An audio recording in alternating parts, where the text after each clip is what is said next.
tere, hea kuulaja, minu nimi on Ruti. Ja minu nimi on Aili. Ja seda hooaega alustame me hoopis teistmoodi kui varem. Nimelt mõtlesime, et tõenäoliselt on teie hulgas päris palju neid, kes meid tegelikult ei tunne. Ja seetõttu siis olgu see osa sellest, kes on Aili, kelleks Aili tänaseks on saanud, ja seal tuleb kusagil ka mingi osa, mis on minust. Nii. Ja alustame siis nõnda. Mu esimene küsimus on see, kujuta pilti, Aili, et sul on võileib. Nii. Võileiva peal on või ja siis pakub sulle keegi imehead vorsti sinna peale, aga ainult üks viil ja ilmselgelt see ei ulatu üle terve võileiva. Kuhu sa selle asetad ja kuidas sa seda vorstileiva sööd? Nii kahju, et mul on ainult üks viil. Ma tegelikult paneks 2 viilu, ma arvan. Ma paneks isegi 3 viilu.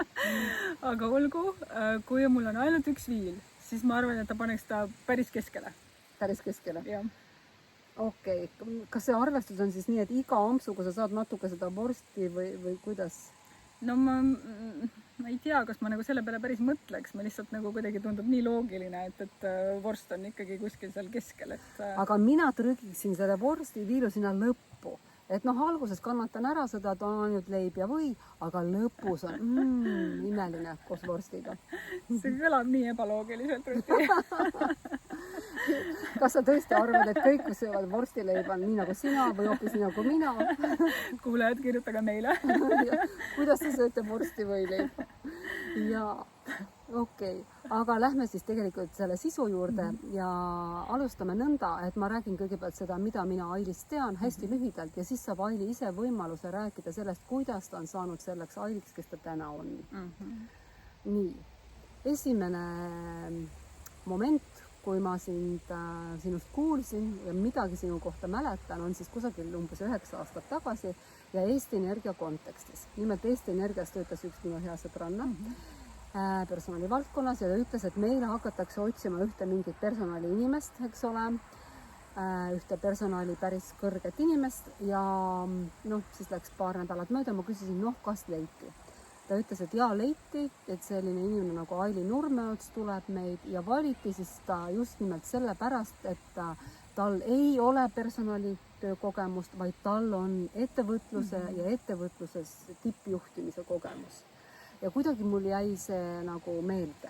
Sa teed selle ameti nii suureks, et tegelikult oli tegemist siis personalipartneri ametikohaga ja ma arvan, et mind valiti toona siis sellepärast, et mul on endal juhi kogemus ja kuna siis see ametikoht oli loodud selleks, et toetada peamaja juhte, keda siis toona kokku oli umbes ligi 100, et seda minu juhtimiskogemust siis toona nagu hinnati väga kõrgelt. Okei. Ja siis järgmine hetk, mis ma mäletan, me kohtusime Pare konverentsi töörühmas ja siis juba edasi ma mäletan, et mäletan siis seoses Gallupi tugevuste coachiga, kui sa tegid siis koroona ajal ühte avalikku webinari. Ja tegelikult Aili ongi üks esimesi eestikeelseid Gallupi tugevuste testi tegijaid ja selle siis propageerijaid siin Eestis. Ja see on mulle hästi meelde jäänud, kuna ma tegelikult ise olen ka hästi seda tugevuste filosoofia usku. Lisaks nüüd kõigele sellele ja võib-olla isegi ka enne kõike seda on Ailil 3 last, nendest 2 on kaksikud ja kõik kaksikute emad on minu jaoks alati kangelased. Nii, siis üks päris omapärane lugu Aili ajaloos on see, et Aili on töötanud päris pikalt ja teinud väga uhke ja suure karjääri rikka juhtimiskogemusega siis ühes tubakaettevõtluses ja kuulsite õigesti tubakaettevõtmises. Me ilmselt räägime sellest, et kuidas ikkagi sellisesse valdkonda inimesed satuvad. Ja sealt on pärit siis ka rikkalik Aili rahvusvaheline juhtimiskogemus. Lisaks sellele on siis Aili kirjutanud coachiva juhtimise käsiraamatu koos Janikaga.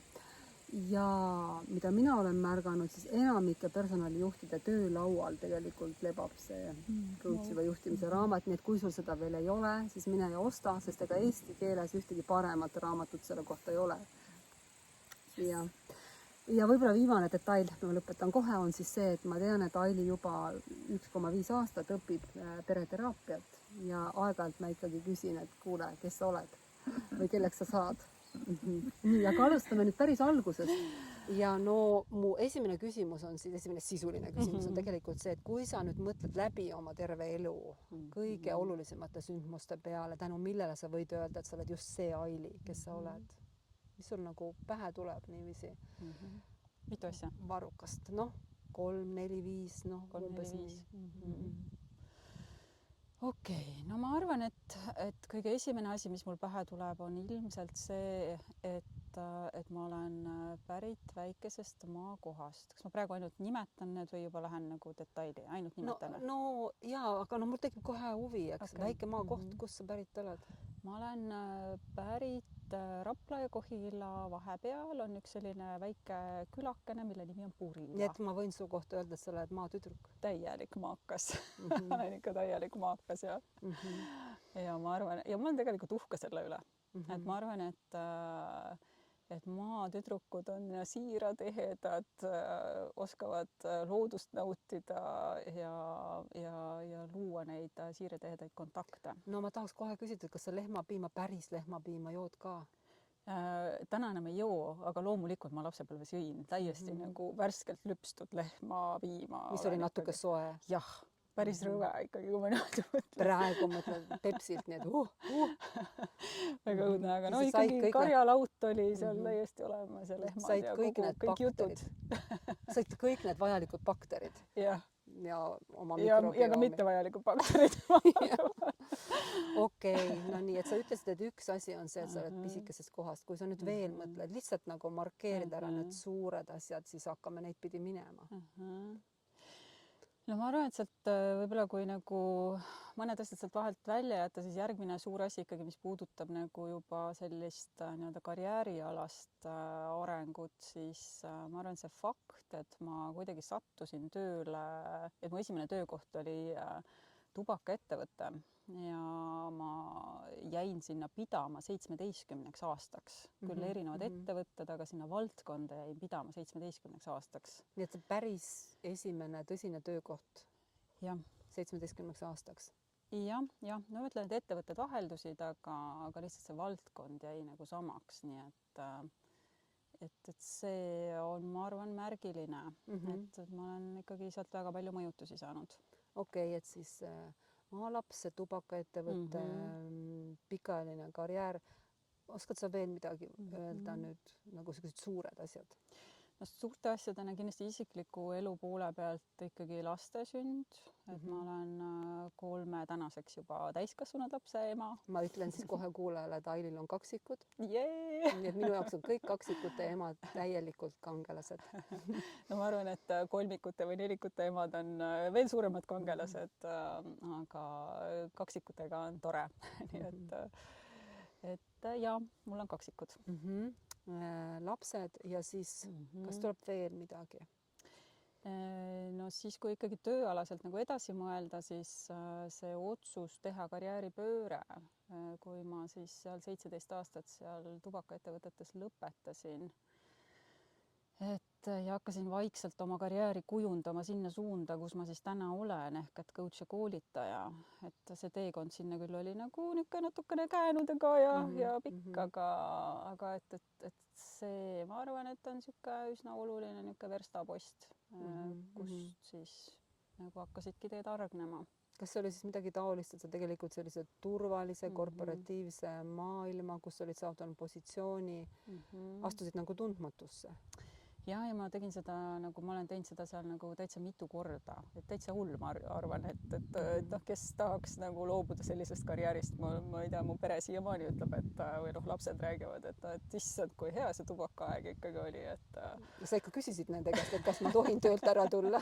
Ei, nad olid veel liiga väikesed selleks. Okay.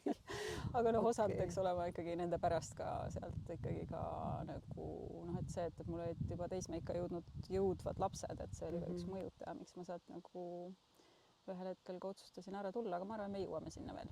Aga kas me jääme siis 4 suure teema juurde, et üks on see, kust sa päriselt tuled, see väike maakoht, siis sa ütlesid, et ikkagi see tubakaettevõttesse nii-öelda nagu justkui nagu sattumine, eks ole, siis lapsed, noh, naiste elus ja ma arvan, tegelikult meeste elus ka samamoodi tegelikult nad omavad ikka väga suurt noh, mis asja siis?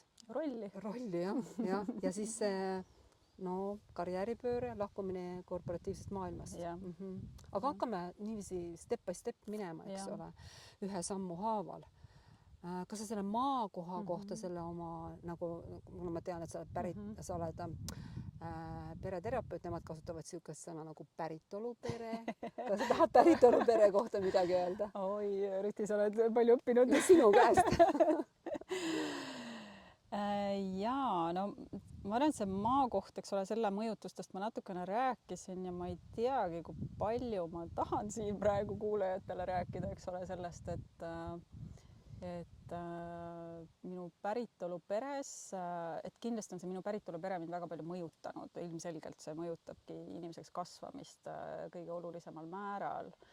Ja ma arvan, et üks oluline mõjutaja seal on see, et mul oli kokkupuude alkoholismiga ja kuidas ma sealt hakkasin liigselt vastutust võtma, kuidas ma lapse rollist sattusin kuidagi täiskasvanu rolli juba liiga vara. Et see, et ma olen olnud pikka aega juht ja juhtivatel positsioonidel, ma arvan, et eks ta sealt ikkagi on tulnud. Ja nüüd kuulaja, kes ei tea, siis pereterapeudid nimetavad seda ülefunktsioneerimiseks. Jällegi sa oled nii palju õppinud. Ja seda ma olen Alli käest õppinud, et kui sa võtad liigset vastutust ja ma arvan, et emana me tegelikult kõik võtame mingil hetkel oma laste eest liigset vastutust ja kõik ülesanded on meie kaela peal. Okei, et see on tegelikult see, mille sa oled saanud kaasa, mis on võimaldanud sul nii kõrgele ka tegelikult või nii, tegelikult teha sellist edukat karjääri. Ja see on nii tore, et sa just keerad selle nagu teistpidi, on ju, et ka pereterapeutidena me vaatame väga palju seda, et kõik see, kust me oleme tulnud ja mis mustrid me oleme kaasa saanud, et need on olnud meile mingitel hetkel nagu väga kasulikud. Et see taak võib olla tegelikult ka justkui nagu õnnistus, jah. Väga hea sõna. Et sõltub sellest, millise tähenduse me sellele anname.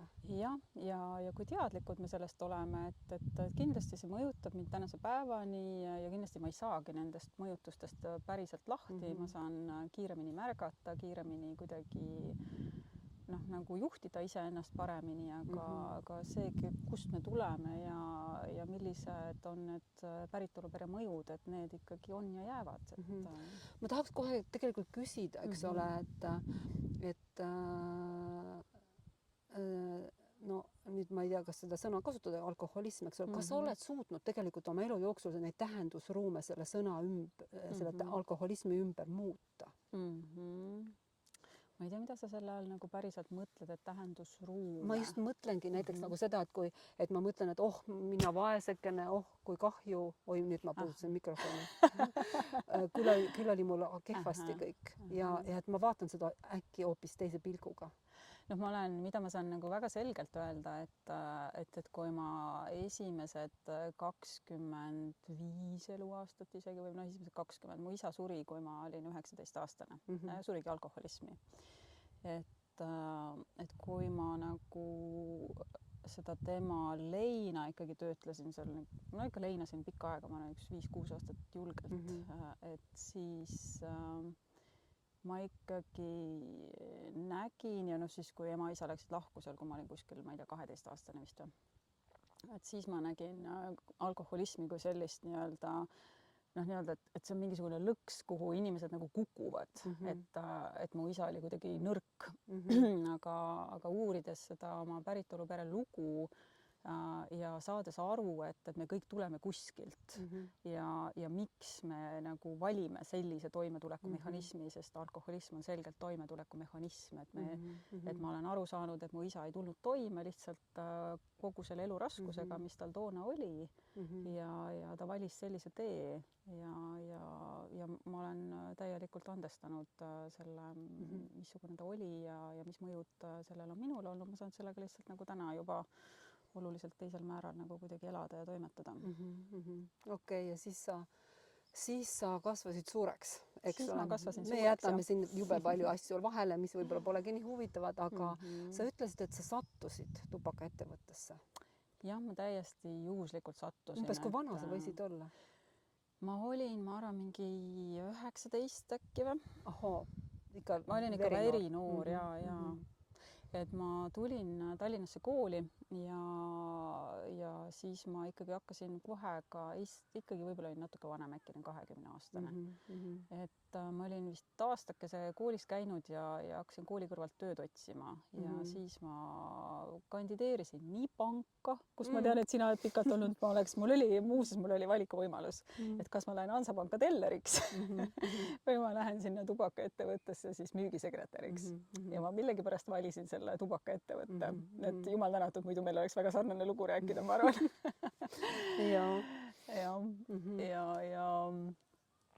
ja see oli väga, ma arvan, et minu jaoks oli see nagu väga äge kogemus, võttes arvesse jälle ka võib-olla nagu see paralleel selle väiksest maakohast pärit tüdrukuga, on ju, et ja kuna ma ei ole pangas töötanud, ma ei taha kuidagi üldistada ega öelda, et pank on kuidagi suur ja anonüümne, on ju, aga noh, ikkagi seal on palju inimesi ja nii edasi, et meie selles väikeses Eesti üksuses töötas seal kuni 20 inimest, ta oli hästi, noh, me olime nagu niisugune nagu perekeskne nagu ettevõte ikkagi, et väga palju selliseid ühisüritusi ja perega mingisuguseid asju ja et mulle kuidagi sobis see nagu väga palju rohkem, olles siis see maatüdruk sealt kuskilt väikesest külast.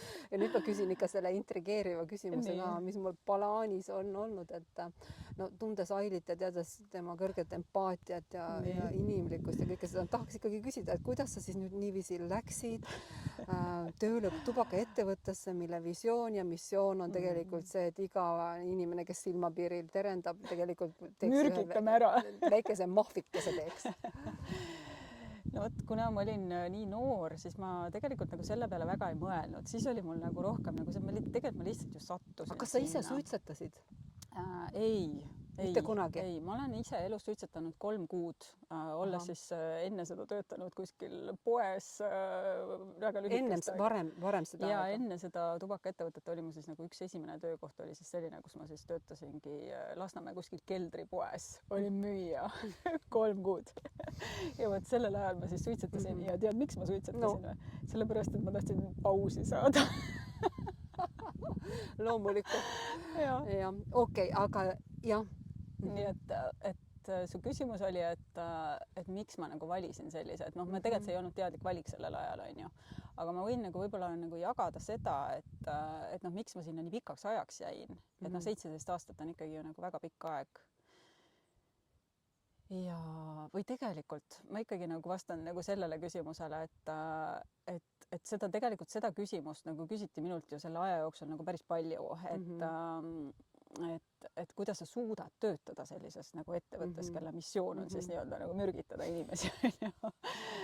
Ja siis mu standardne vastus oli selline, et teate, et see on legaalne toode, et iga täiskasvanud inimene saab ise otsustada, kas ta teeb seda või ta ei tee seda, on ju. Ja kui see inimene on otsustanud seda teha, on ju, noh, kes olen mina, et teda takistada, on ju. Ja ma mäletan isegi nagu seda, et mingitel perioodidel, kui nagu see kuidagi see viha selle tubaka vastu oli nii suur, siis ma päriselt mõtlesin, et marsiksin nagu kuskile Riigikogusse sisse ja ütleks, et pekki, keelake siis see toode ära, kui ta nagu ei taha seda toodet siin nagu noh, et kui see nii halb nagu on ja te seda, et noh, et see kuidagi see nagu tahetakse nagu seda maksuraha, aga nagu ei taheta seda toodet, on ju, et see nii silmakirjalik tundus mulle mingites kohtades. Noh, muidugi kogu see salaturg ja kõik, mis siis vohama hakkab ja nii edasi, et see pikk ja lai teema, on ju, aga sinna pole mõtet minna praegu. Okei, aga mis see andis sulle? Mis see andis mulle? Mis sind kinni hoidis või mis sind motiveeris või kui motiveeritud sa üldse olid? Ma olin nagu selles mõttes ikkagi väga motiveeritud, sest ma sain teha karjääri müügisekretärist tegevjuhini. Ja selle 17 aasta jooksul ma olin kõigepealt siis müügisekretär, siis ma olin büroojuhataja, siis ma sain juba tegevjuhiks, siis mul vahepeal sündisid lapsed, siis ma sain rahvusvahelise ettevõtte tegevjuhiks, nagu Eesti üksuse tegevjuhiks. Ja see tegelikult oli nagu nii äge kõik. Et see oli nagu... See areng oli siis tegelikult see, mis motiveeris ja see võimalus tegelikult ennast proovile panna ja õppida. Ja teha nagu nii palju erinevaid asju ja nagu tõesti ja mis nagu teine asi võib-olla oli, mis mind seal nagu ikkagi väga nagu kinni hoidis ja mind väga motiveeris, oli see võimalus ennast koolitada kogu selle asja juures, et üks asi oli nagu see tööalane areng on ju, et ma sain nagu ameteid vahetada, eks ju, aga teine asi see, et ikkagi tubakaettevõtetes inimesi hoitakse väga nagu hästi. No ilmselt selles ettevõttes hoiti, eks ole?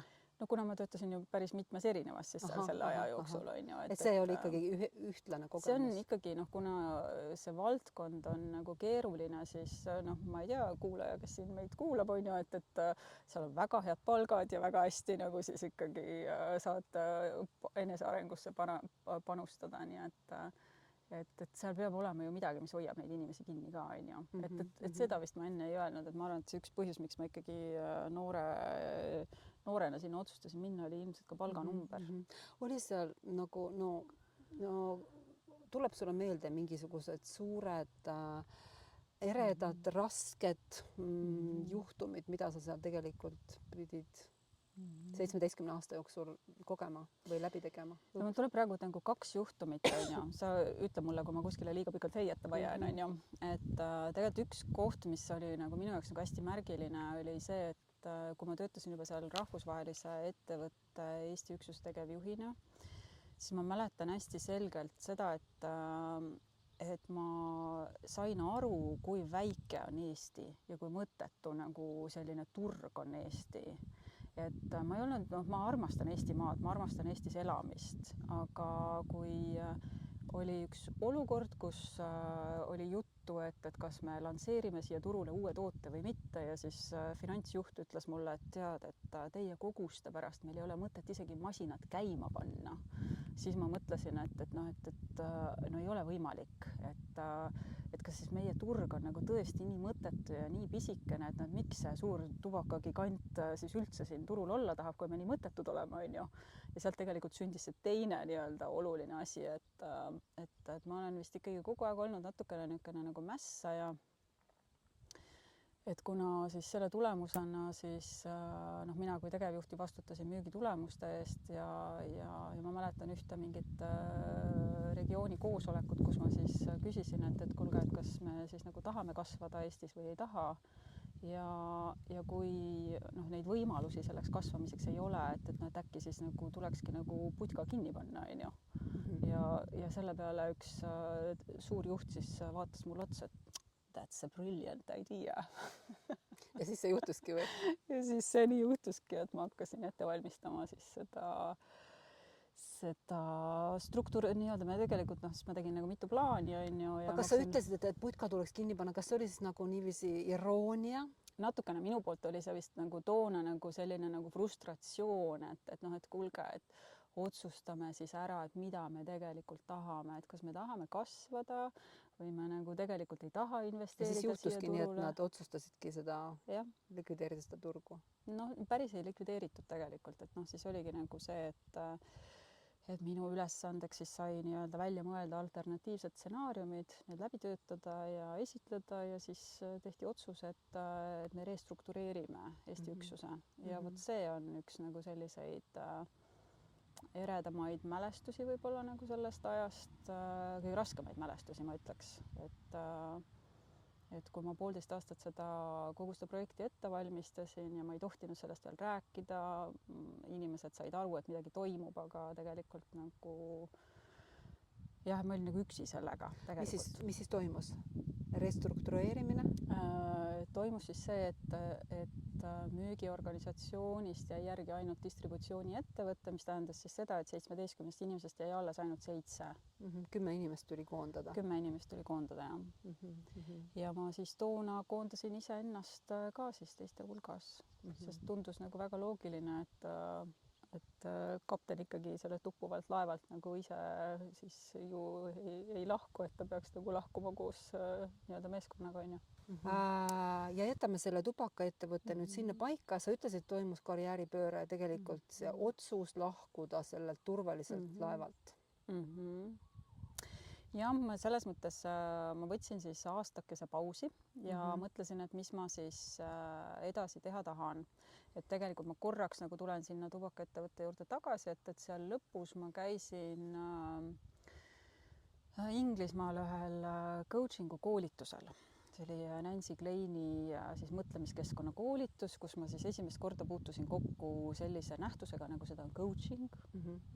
Ja siis ma mõtlesin, et see oli minu jaoks nagu mingisugune nagu vau-kogemus tegelikult. Aga oota, miks sa sinna läksid või kuidas sa valisid selle? Tead, ma ütlen, et kuna tubakaettevõtetes ju seda koolitusvõimalusi oli nii palju, aga miks sa ikkagi selle just valisid? Ma ei tea, see tundus mulle nii huvitav. Lihtsalt see tundus nii huvitav, sest ma täiesti nagu teadlikult ikkagi iga aasta ikkagi sebisin endale välja siukseid põnevaid ägedaid koolitusi välismaal. Aga kas siis võiks öelda ka nii, et sa sattusid tegelikult coaching'u koolitusele? No mõneti jaa, et see ei olnud niimoodi, et ma olin kuulnud coaching'ust ja ma tahan just nimelt seda. Ja ei, seda ei olnud. Et see oli kuidagi sellisel viisil, et see tundus mulle nii huvitav, ja just see kuidagi see koolituse kirjeldus. Ma mäletan väga hästi, kui ma seal koolitusel olin ja siis mõtlesin, et vau, et kuidas midagi nii lihtsalt saab üldse mingi asi olla. Et see on nagu... Mis asi see vau oli, mis selle tekitas? Mäletad sa? Ma arvan, et tekitas me tegime neid mingid mini selliseid vestlusi seal läbi, ja siis kui nagu mingisuguse lühivestlusega ma nagu mingisuguse avastuseni jõudsin ja siis ma mõtlesin, et vau, et nagu ja see ei olnud veel coachi väljaõppe, vaid see oli coaching'u koolitus. Ja see oli midagi mingi sükane nagu, see oli mõtlemiskeskkond ja selline, mäletan, ma tulin sealt tagasi ja siis ma mõtlesin, et vau, et nüüd ma teengi Eestisse mingisuguse mõtlemiskeskkonna, mõtle, kui äge see kõik on, et see on mingisugused ilusad nagu visioonipildid juba nagu jooksid nagu silme ees, et ma mäletan siis toona ka seda, et ma siis oma tollasele ülemusele jagasin, et kui ta küsis, et mis sa siis nüüd edasi kavatsed teha, ma ütlesin, et tead, ma plaanin hakata coach'iks, ja siis ta naeris mu välja. Kujutad see pilti või? No võib-olla ta ei olnud seda sõna kuulnud, mõtlesin, et sa hakkad bussijuhiks. Ei, ma ei usu. Ei. Ta naeris mu väljast, ta arvas, et ma olen noor blond naisterahvas, et keegi ei võta sind tõsiselt. Ja see tegelikult mõjutas mind. Ma pean ikkagi tunnistama, et see mõjutas mind. Tekitas hirmusid? Ja see tekitas nagu hirmu, see tekitas must nagu selle tunde, et pagan, äkki tal on õigus. Et äkki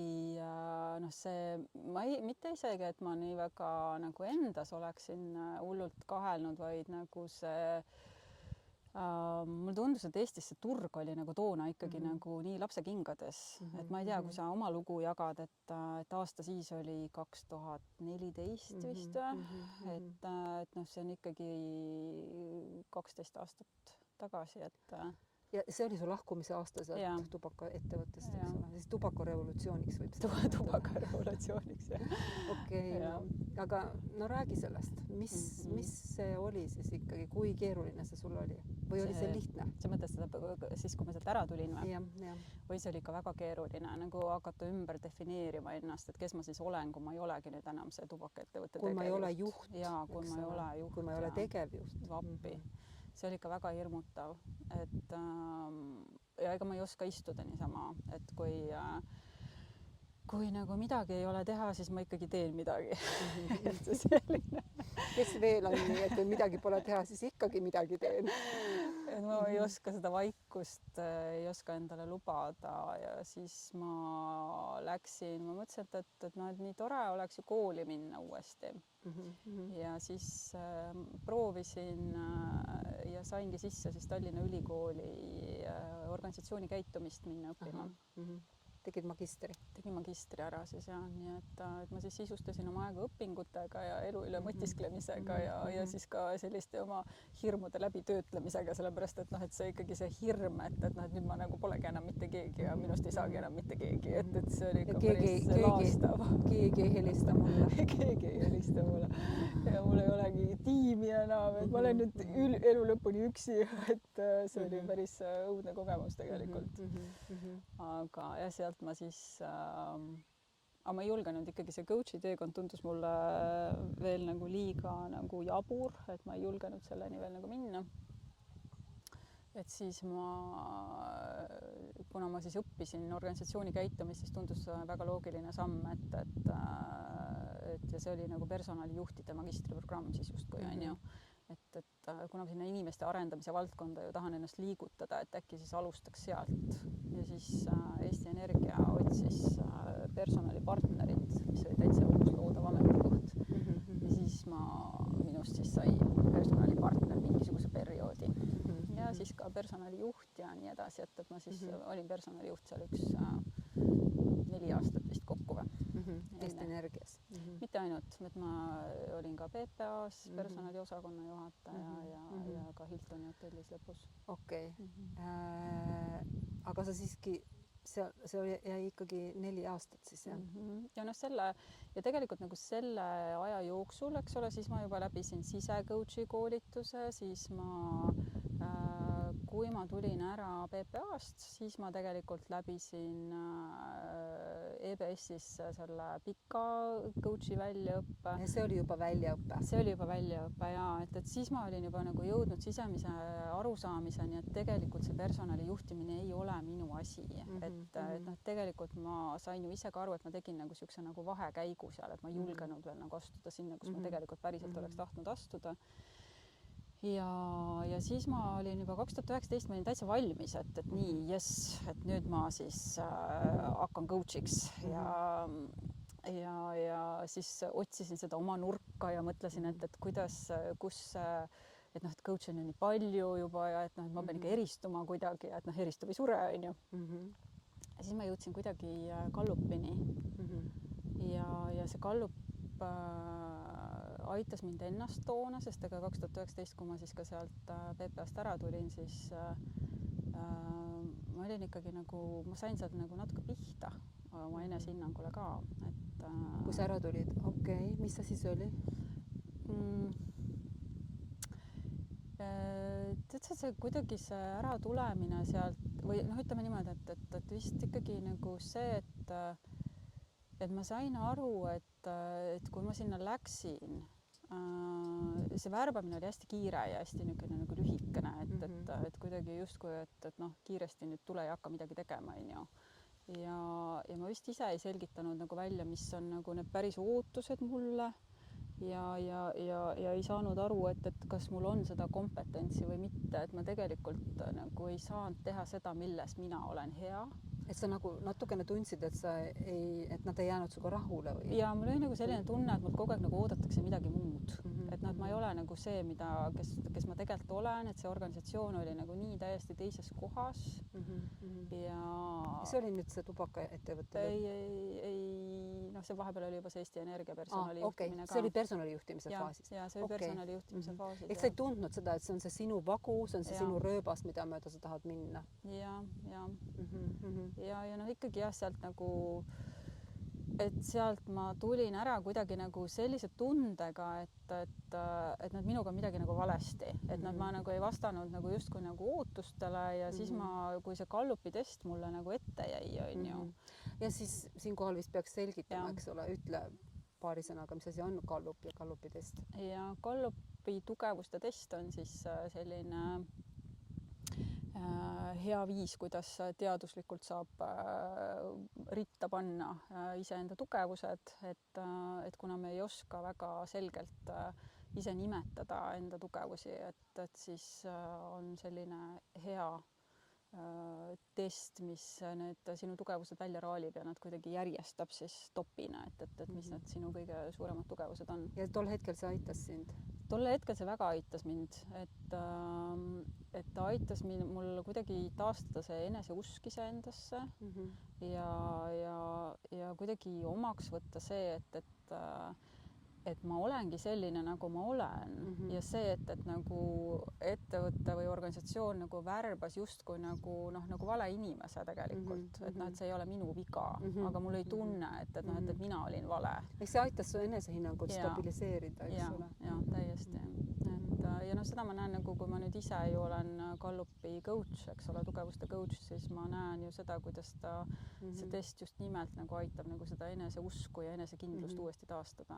Et kui inimene on nagu natuke kehvas kohas, siis see nagu väga suureks abiks. Kui pikalt see selline kahtlemine siis tegelikult jõudis selle kohani, kui sa ütlesid välja, et mina olen coach? ma siis pealegi ikkagi see 2019, kui ma selle EBS-i kursuse seal läbisin ja siis käisin ka seda Gallupit õppimas, on ju, et kui ma ise selle testi ära tegin ja otsustasin, et nii, et see Gallupi tugevuste coaching saab olema minu see nii-öelda eristumise koht, on ju. Et siis ma mõtlesin, et nüüd minust saabki coach. See oli siis 2020 veebruar, on ju. Nii mäletad, mis juhtus 2020 veebruar? Ei mäleta, mis siis juhtus? Koroona! Okei. Ma mäletan, et te tegite siis kahekesi seda üle veebi seda Gallupit tutvustavat asja, ma kuulasin. No vot, mis sa mõtlesid toona? Ma olen juba tolleks ajaks väga tugevalt seda tugevuste usku, ehk siis seda tugevuste usku, et tasub ikka mitte nina verist väljas enda nõrkusi arendada, vaid tegelikult rõõmuga oma tugevusi. Nii et, aga see huvitas mind ja mäletan seda väga hästi. Aga jaa, et kuna algas koroona, siis ma nagu vist punnitasin seda üle veebi asja nagu mingisugune 3-4 kuud vist. Ja siis suvel jõudsin arusaamisele, et pagan, et see on täiesti vale aeg. Et see on täiesti vale aeg nagu alustada mingisuguse oma asjaga. Ja mis siis sai? Ja siis ma hakkasin tööd otsima, et siis ma vaatasin nagu siis oli veel see koroona nii algusaeg, on ju, tööpakkumisi oli nii kohutavalt vähe ja nii edasi, et siis ma jõudsin otsapidi Hiltoni hotelli, olin seal personalijuht aasta aega, polnud üldse minu koht. Ja siis? Sealt ma tulin ära aasta pärast, sest siis ma olin selle ajaga, tegelikult oli koroona juba nagu mingisugused mõõtmed võtnud, et sellega kannatas elada. Ja siis ma hakkasin tegema nagu ikkagi oma asja, aga hirmud, mis toona mind veel ikkagi, et kui ma siis sealt siis nüüd ikkagi lõpuks otsustasin ära tulla, siis ma ei julgenud ikka veel nüüd niimoodi, et nüüd ma olengi 100% nüüd teen ainult coaching ut ja oma mingeid neid tugevuste töötubasid, vaid ma mäletan, ma liitusin siis empowermentiga. Et tasandada seda rada. Ja et nagu mingisugune nagu, et oleks ikka mingi kooslus, et ikkagi nagu üksinda on nagu hirmus, on ju. Et kuidas ma ikkagi üksinda siis nüüd nagu hakkama saan ja need hakkama saamise hirmud olid ikkagi nagu väga tugevad. Õnneks mu tollane abikaasa oli väga toetav sellel hetkel, et ma ka tema ettevõttes käisin ja aitasin, vist olingi mingi paar päeva nädalas, käisin seal tal abiks, et see andis ka mulle tegevust, on ju. Et muidu kui nagu tööd ei ole ja istudki seal kodus tulluks natukene, on ju. Et sellest oli ka tegelikult väga palju abi. Okei. Ja millal sa siis võtsid visiitkaarti ja ütlesid, et olen? Ma tegelikult sellel ajal juba julgesin seda ka öelda, aga lihtsalt nagu mul ei olnud veel piisavalt tööd. Ja millal siis töö hakkas? No ma arvan, et siis, kui ma selle empowermentiga ka otsustasin, et ma ei lähe sealt edasi enam, see siis oli juba mingi 2021 äkki. Et ühesõnaga tegelikult nagu kogu selle aja käigus ju, ma ju jätkasin oma mingit turundustegevusi ja nii edasi, et kuidagi see sealt nagu niimoodi loomulikult nagu läks, et ja siin ma siis nüüd olen. Ja mulle selle peale hästi meenub lugu, mida rääkis Eike Tõnismäe, eks ole, coach.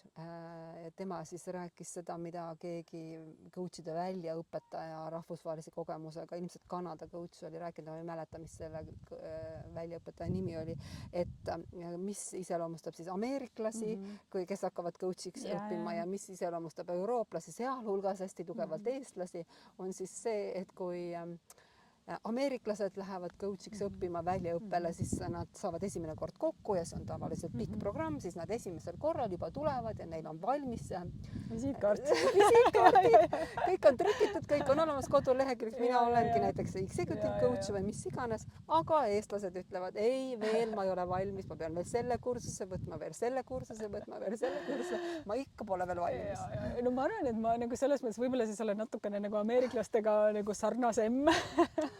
Et mul ei olnud nagu, ma küll ma ju need arvukalt neid erinevaid coaching'u koolitusi olen ju veel läbinud, kõik need tiimi coaching'u koolitused, kus me ka muuseas koos oleme istunud, on ju.